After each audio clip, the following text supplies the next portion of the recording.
안녕하세요. 책손지기의 이석, 소여입니다.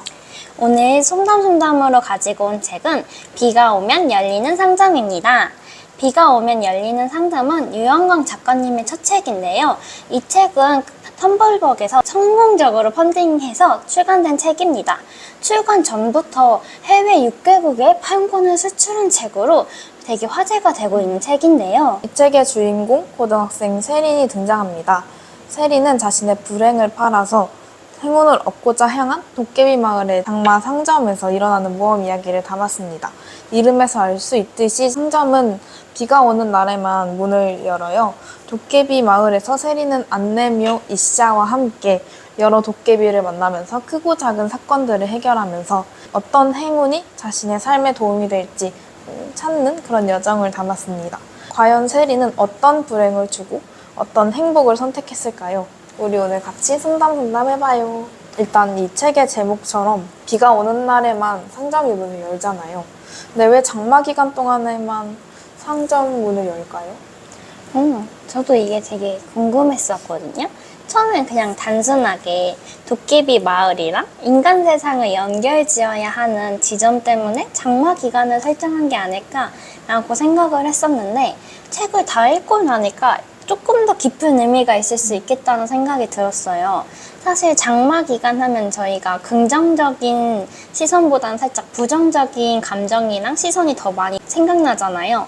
그만큼 장마 기간은 뭔가 저희가 힘들게 사는 그 시기를 말하는 것 같다고 생각이 들었고, 도깨비 마을은 뭔가 그 힘든 시기에 저에게 희망이 줄 수 있는 그런 존재를 말하는 것 같았어요. 장마 상점에 왔다가 나가는 사람들은 결국에는 자신의 불행을 팔고 행운을 얻어서 나가는 사람들이었거든요. 그만큼 우리에게 힘든 기간이 있지만 그 힘든 기간을 이겨낼 수 있는 사람들이 우리 옆에 있다 라고 말해주는 느낌이었습니다. 저는 조금 단순하게 생각했던 것 같아요. 일단 도깨비는 신비한 존재잖아요. 그리고 소망을 들어준다는 것도 그렇고 도깨비 마을로 간다는 것도 너무나 희귀한 일이니까 이런 평범한 날에 이런 일이 일어나면 안 될 것 같은 거예요. 그래서 특별한 날인 그리고 사람이 비교적 많이 돌아다니지 않는 그런 장마 기간에 문을 연다고 생각을 했고, 그 날이어야만 좀 도깨비 마을과 연결될 수 있다고? 그래야 좀 더 타당하다고 저는 생각을 했어요. 그리고 찾아봤는데 도깨비가 사는 곳은 좀 묘연하고 약간 그늘지고 음습하다 이런 게 있어서 이런 정보가 있었으니까 뭔가 작가님이 좀 도깨비의 특징을 살리신 게 아닐까 생각했습니다. 정말 그런 것 같아요. 뭔가 제 의미도 있지만 소유가 말한 의미도 잘 어울렸던 것 같아요. 잘 어울리는 그런 이야기 같아요. 그러면 이 장마 기간에 가면 행운 구슬을 얻을 수 있는데요. 과연 이 행운 구슬이 정말 행운 구슬이 맞았을까요? 일단 저는 이 구슬이 좀 교훈적인 용도로 쓰였다고 생각을 했어요. 뭔가 행운 뒤에 뒤따르는 불행까지도 좀 보여주잖아요. 근데 이게 저는 행운은 일이 잘 이루어지는 운수이고 뭔가 그 이후의 일들은 개인이 감당해야 한다고 생각해요. 만약에 운으로 이 구슬의 도움으로 원하던 대학에 들어갔다면 그 뒤에 따른 취업 준비나 뭐 학점 관리, 공부 이런 거는 다 개인이 감당해야 하는 약간 불행보다는 현실에 가깝다고 저는 생각을 해서 저는 행운 구슬은 정말 행운 구슬이 맞다. 네, 일단 입시로 자기의 힘을 다 했다고 생각을 합니다. 언니는 어때요? 저는 사실 소설을 읽으면서 계속 생각을 했어요. 이게 정말 행운 구슬이 맞을까? 라는 생각을요. 왜냐면 그 주인공 세린을 예를 들면 세린은 대학교 입학을 되게 원했거든요.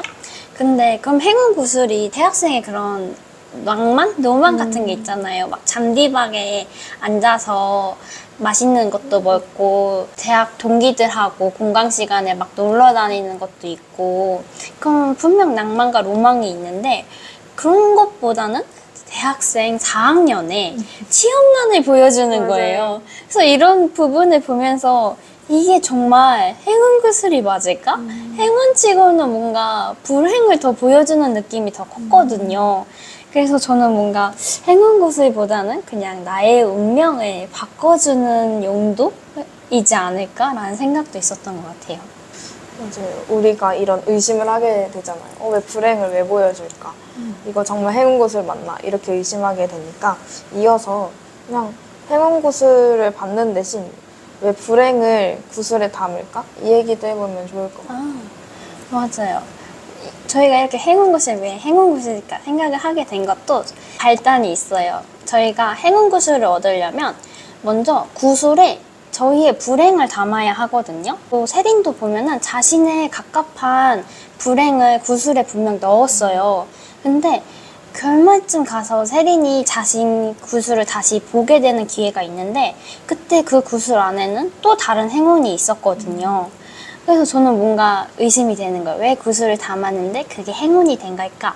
생각을 해봤더니 뭔가 도깨비들이 저희의 불행에서 행운을 뽑아내는 느낌이 들었어요. 왜냐면 사실 저희가 불행해도 저희 곁에 행운이 아예 없는 건 아니잖아요. 분명 행운이 있을 텐데 우리의 불행이 너무 크니까 행운이 없다고 생각하는 걸지도 모르잖아요. 근데 도깨비들은 이런 저희의 감정과 상관없이 제3자의 시선으로 객관적으로 볼 수 있으니까 아, 얘는 이런 삶에서 행운이 있네 하고 그걸 뽑아서 구슬로 만든 게 아닐까? 라는 생각이 들었어요. 맞는 것 같아요. 저희가 진짜 지금 불행하더라도 주변에 행운을 좀 감지 못하는 걸 수 있잖아요. 저는 행운과 불행은 서로 동반되어야 좀 감각할 수 있다. 좀 두드러진다고 생각하는데 뭔가 행운을 바라게 되는 건 불행하니까 약간 불행이 존재하니까 그런 거잖아요. 동시에 내게 행운이 있다고 해도 뭔가 불행이 내게 큰 영향을 미치면 말했듯이 감지를 못하게 되는 거잖아요.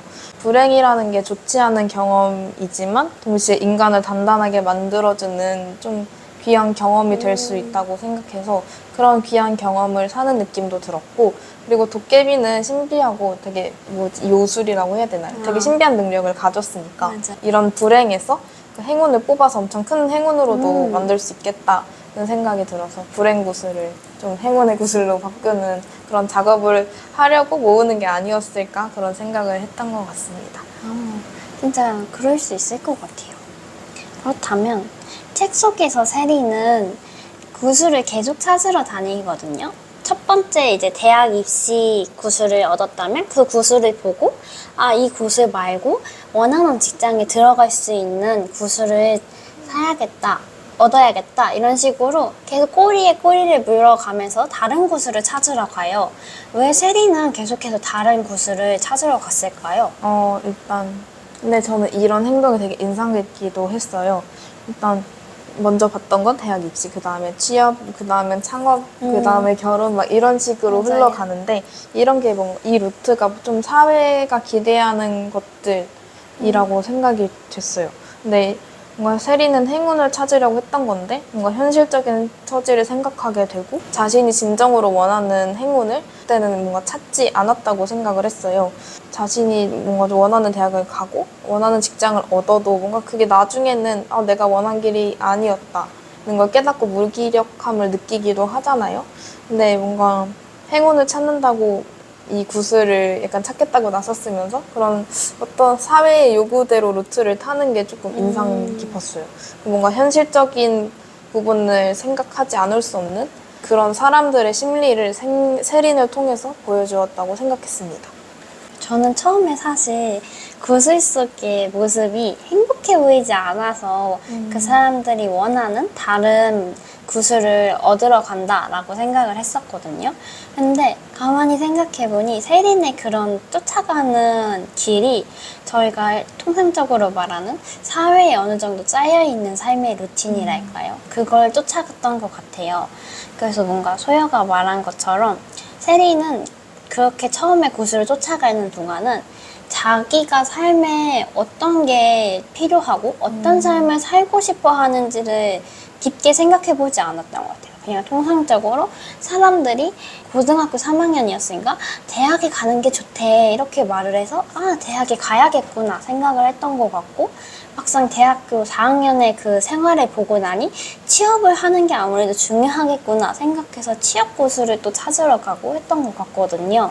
그래서 뭔가 그런 것처럼 세린이 자신의 행복을 진정으로 생각했다기보다는 남들이 말하는 행복을 쫓아다니느라 구슬을 계속 다른 걸 바라게 됐던 것 같아요. 그리고 뭔가 자신이 진정으로 원한 게 아니라서 그 뒤에 따르는 현실도 불행하다고 생각해서 자꾸 다른 걸 찾게 됐던 것 같아요. 맞아요. 정말 원했으면 그래도 한번 해보자 했을 수도 있는데 전혀 그러지 않고 정말 단칼에 보자마자 나는 다른 걸 해야겠어 이랬어가지고 진짜 나 다른 곳으로 찾아야겠어 하고 넘어가니까. 그러니까 뭔가 이랬던 것 같아요. 그렇다면 만약에 우리가 장마상점에 가게 된다면 어떤 구슬을 얻고 싶어요? 저는 이 책을 읽고 나는 당연히 이걸 선택하지라고 결정을 내렸는데 바로 취업을 한 직장을 얻은 그런 구슬을 전 갖고 싶습니다. 그 뒤에 따르는 어떤 뭐라고 해야 돼 피로나 어떤 힘든 감정 이런 것도 다 괜찮아요. 지금 고민을 다 날려버릴 수 있고 그 뒤에 뒷감당은 제가 하면 되니까 취업 구슬을 얻고 싶습니다. 좀 비슷할 수도 있을 것 같은데 저는 제가 하고 싶은 일을 하면서 살아갈 수 있는 능력이라고 해야 될까요? 그런 구슬을 얻고 싶어요. 사실 하고 싶은 일을 하면서 살아가기가 힘들잖아. 제가 원하는 일이 딱 직업으로 있느냐 없느냐도 중요하고 있어도 내가 그걸 할 수 있느냐 없느냐도 중요한 거니까 그걸 딱 할 수 있도록 해주는 구슬을 간절히 원하고 있습니다. 그러니까 저희도 티켓 빨리 사연 써서 당첨돼야 되는데 정말 보내고 싶어요. 어디로 보내면 될까요? 주소 알려주세요. 그렇다면 비가 오면 열리는 상점에 대해 아쉬운 부분이 혹시 있었어요? 네, 저는 조금 있었거든요. 일단 이게 모험 판타지 소설인데 뭔가 생각했던 것보다 긴장감이 덜 했었고 뭔가 이게 아무래도 작가님이 구축한 세계관이 있는데 한 권으로만 보여지다 보니까 그런 설정이라던가 뭔가 매력이 다 보여지지 않아서 시리즈로 나왔으면 어땠을까 하는 생각이 들더라고요. 그리고 모험이 빨리 끝나서 좀 아쉽기도 했고요. 그리고 등장인물이 많다 보니까 근데 많은데 이게 다 귀여운 캐릭터도 있고 되게 매력적인 캐릭터도 있는데 이 도깨비들이 다 뭔가 우리 세를 스쳐 지나가기만 하는 느낌이라서 조금 더 사건이 있었으면 어땠을까 이 생각이 들었던 것 같아요. 결국 저는 좀 시리즈를 좀 바라게 됐던 것 같고 그리고 또 다른 감상을 말해보자면 척척 나아가는 뭔가 비교적 순조로운 모험이었던 것 같아요. 근데 이게 오히려 저한테는 좀 신선했었고, 그리고 이 책 뒤에는 그런 문구가 적혀 있어요. 해리포터와 지브리의 만남 이런 식으로 적혀 있는데 저는 이건 아닌 것 같고 이것보다는 찰리와 초콜릿 공장 이게 조금 더 드라마는 느낌이 저는 있었거든요. 뭔가 이제 여기서도 티켓이 등장하기도 하고 도깨비 마을에서 일어나는 사건을 하나씩 견학하는 느낌? 뭔가 새로운 장소들도 있고 새로운 인물들도 되게 있거든요. 되게 뭐라고 해야 될까요? 인상 깊게 뭔가 분량은 짧은데 인상 깊은 캐릭터들도 많아서 뭔가 찰리와 초콜릿 공장을 보는 것 같았습니다. 네. 근데 저도 사실 보면서 해리포터랑 지브리의 느낌은 조금 덜한데 생각을 했고 딱 소여가 말한 것처럼 찰리와 초콜릿 공장 느낌이다 라고 생각을 했어요. 정말 딱 견학을 하고 하는 그런 모습도 정말 비슷하고 엄청 큰 그런 갈등이 없다는 것도 굉장히 비슷한 것 같아요. 그리고 저는 개인적으로 좀 아쉬웠던 건 저는 소설에서 풀리지 않은 이야기가 있다고 보고 있거든요. 그게 너무 아쉬웠어요. 왜냐면 세린이 그 구슬을 미리 이렇게 볼 수 있었거든요. 근데 그 구슬에서 봤던 사람들이 어디 공간에 갇혀있고 세린이 같이 갇히게 된 거예요. 그러다가 같이 세린이 이들과 함께 탈출하는 장면이 나오거든요. 근데 저는 이 부분에서 왜 이들이 구슬을 갖고 이미 인간 세상에서 행복하게 살고 있어야 하는 이들이 왜 이 도깨비 마을 어딘가에 갇혀 있었던 거지? 라는 생각이 들었거든요. 그래서 뭔가 저는 이 이야기가 조금 더 풀릴 줄 알았고 이 이야기가 조금 더 풀리면 행운 구슬이 정말 행운 구슬인지 이거랑도 좀 연관이 될 수 있을 거라 생각을 했거든요.